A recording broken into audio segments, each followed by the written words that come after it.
আপনারা দেখছেন আইসিসি টি20 world cup 2024 points table last update করা আছে 24 জুনে।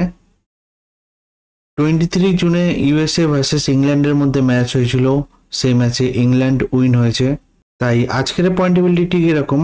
সুপার 8-এ গ্রুপ 1-এ নাম্বার 1 পজিশনে আছে ইন্ডিয়া, 2 ম্যাচ খেলে 4 পয়েন্টে। 2 নম্বর আছে অস্ট্রেলিয়া, 2 ম্যাচ খেলে 2 পয়েন্টে।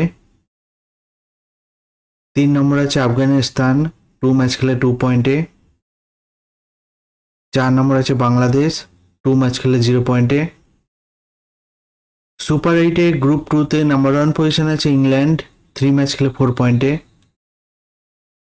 2 নম্বর আছে সাউথ আফ্রিকা, 2 ম্যাচ খেলে 4 পয়েন্টে। 3 নম্বর আছে ওয়েস্ট ইন্ডিজ, 2 ম্যাচ খেলে 2 পয়েন্টে। 4 নম্বর আছে ইউএসএ, 3 ম্যাচ খেলে 0 পয়েন্টে। এই আইসিসি টি20 world cup 2024 points table last update করা আছে 24 জুনে। ভিডিওটি ভালো লাগে থাকলে লাইক, কমেন্ট, শেয়ার করবেন।